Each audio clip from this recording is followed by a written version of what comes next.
যশোরে অনুষ্ঠিত এক বিশাল নির্বাচনী জনসভায় বিএনপির চেয়ারম্যান তারেক রহমান জামায়াতে ইসলামীকে ইঙ্গিত করে কঠোর ভাষায় সমালোচনা করেছেন।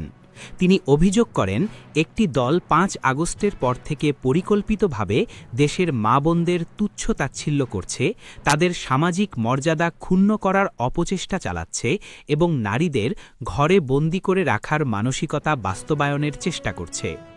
সোমবার দুপুরে যশোর উপশহর ডিগ্রি কলেজ মাঠে বিএনপির নির্বাচনী জনসভায় প্রধান অতিথির বক্তব্যে তারেক রহমান বলেন, একটি দল আজ নারীদের এনআইডি নম্বর ও বিকাশ নম্বর সংগ্রহ করছে। প্রশ্ন হল, কেন তারা এসব নিচ্ছে? অসৎ উদ্দেশ্য আর অসৎ প্রস্তাব দিয়ে কিভাবে তারা সৎ মানুষের শাসন ব্যবস্থা কায়েম করতে চায়? তিনি বলেন, যারা দেশের অর্ধেক জনগোষ্ঠী নারীদের নিরাপত্তা ও সম্মান দিতে ব্যর্থ, তারা কখনোই একটি ন্যায়ভিত্তিক রাষ্ট্র গঠন করতে পারে না। বিএনপির চেয়ারম্যান আরও বলেন, একটি দলের শীর্ষ নেতা বিদেশি গণমাধ্যমে সাক্ষাৎকার দিয়ে ক্ষমতায় গেলে নারীদের কিভাবে দেখবেন সে বিষয়ে বক্তব্য দিচ্ছেন, অথচ ঠিক একদিন আগেই সেই নেতা কর্মজীবী নারীদের নিয়ে চরম আপত্তিকর ও অবমাননাকর মন্তব্য করেছেন। যারা নিজেদের দেশের অর্ধেক মানুষ সম্পর্কে এমন কুৎসিত ও অপমানজনক কথা বলতে পারেন, তাদের কাছ থেকে জাতি কখনো ভালো কিছু আশা করতে পারে না, বলেন তারেক রহমান। তিনি অভিযোগ করেন, ওই বিতর্কিত বক্তব্যের বিরুদ্ধে যখন দেশজুড়ে তীব্র প্রতিক্রিয়া সৃষ্টি হয়, তখন সংশ্লিষ্ট নেতা দাবি করেন তার সামাজিক যোগাযোগ মাধ্যম অ্যাকাউন্ট হ্যাক হয়েছিল। কিন্তু এটিকে সম্পূর্ণ মিথ্যা দাবি করে তারেক রহমান বলেন, অ্যাকাউন্ট যদি হ্যাকই হয়ে থাকে, তাহলে এরপরেও সেখানে একের পর এক বক্তব্য কিভাবে প্রকাশিত হলো? নিজেদের রক্ষা করতেই তারা প্রকাশ্যে মিথ্যার আশ্রয় নিচ্ছে। যারা জনগণের সামনে মিথ্যা বলতে পারে, তারা কখনো জনগণের বন্ধু হতে পারে না।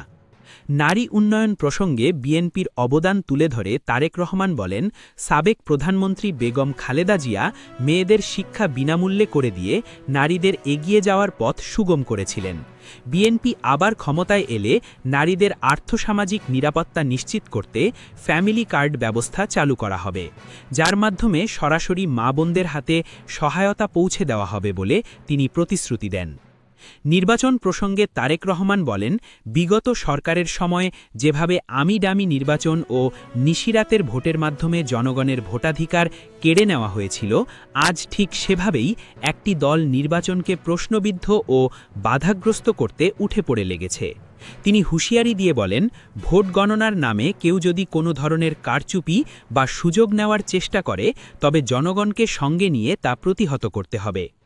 উন্নয়ন পরিকল্পনার কথা তুলে ধরে বিএনপির চেয়ারম্যান বলেন, শহীদ রাষ্ট্রপতি জিয়াউর রহমানের খনন করা উলাশী খালসহ যশোর অঞ্চলের খাল-বিল পুনঃখনন করা হবে এবং দীর্ঘদিনের জলাবদ্ধতা নিরসনে জিকে প্রকল্প পুনরায় চালু করা হবে।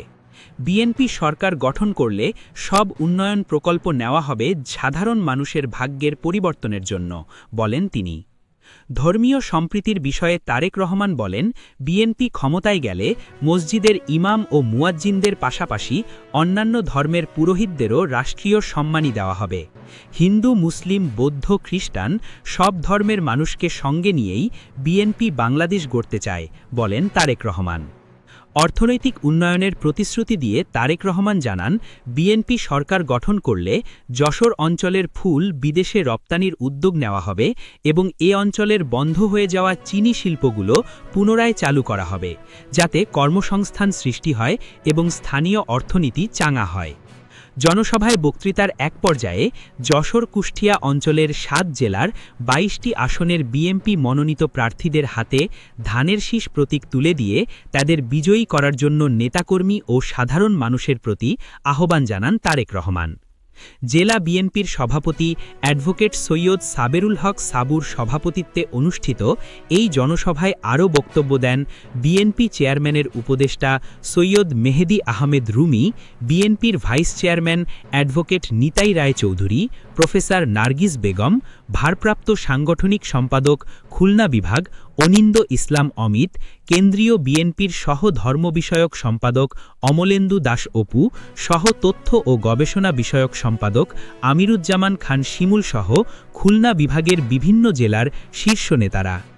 জেলা বিএনপির সাধারণ সম্পাদক দেলোয়ার হোসেন খোকন জনসভা পরিচালনা করেন। এর আগে বিএনপি চেয়ারপারসনের আগমনকে কেন্দ্র করে সকাল থেকেই সমাবেশস্থল মিছিলের নগরীতে পরিণত হয়। রঙিন ব্যানার, ফেস্টুন ও দলীয় পতাকা হাতে নেতাকর্মীরা স্লোগানে স্লোগানে জনসভাস্থলে জড়ো হতে থাকেন। দুপুর 12:30টার দিকে পুরো মাঠ কানায় কানায় পূর্ণ হয়ে যায় এবং জনসভাটি এক বিশাল জনসমুদ্রের রূপ নেয়।